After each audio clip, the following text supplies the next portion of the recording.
Un château de 1000 mètres carrés logé en vallée de Chevreuse, dans un domaine de 23 hectares, un tableau qui fait rêver. Un lieu parfait pour accueillir aux portes de Paris les décors d'une émission de télé-réalité. Il s'agit de la Star Academy qui a choisi le château de la Geneste pour son grand retour.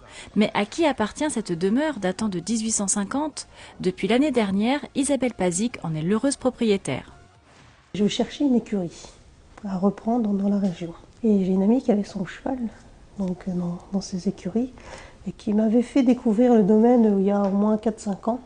On s'est dit qu'il y avait vraiment un beau projet à faire, donc au niveau équitation et aussi au niveau avec tout le bâti, qu'il y avait quelque chose à faire. Il y a donc les écuries, il y a donc le château, il y a donc la tour et un pavillon de dessin qui est une petite maison qui est un petit peu sur le haut.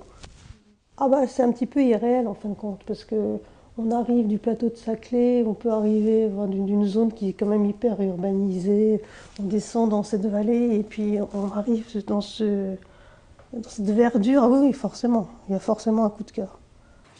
Isabelle décide de mettre en location le château pour des tournages. Après quelques clichés de mode, c'est au tour d'Endemol d'investir les lieux pour plusieurs mois. Fin février, les équipes de production démonteront les décors pour rendre le château fin mars. Isabelle Pazic a déjà quelques projets, comme l'ouverture du site au public pour les Journées du patrimoine.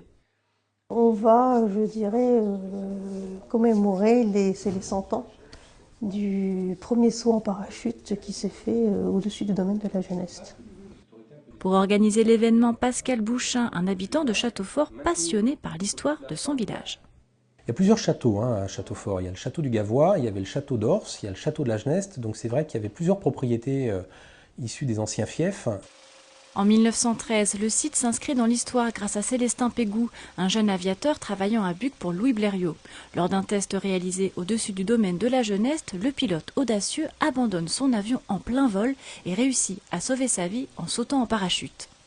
Le parachute s'est ouvert en plein vol et a arraché le pilote de son avion. Et l'avion s'est retrouvé seul à 250 mètres d'altitude.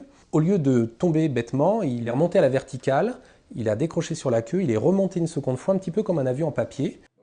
L'avion aurait accompli un looping et c'est ainsi qu'est née la voltige aérienne. Et oui, à Châteaufort, de la chanson à l'aviation, il n'y a qu'un pas.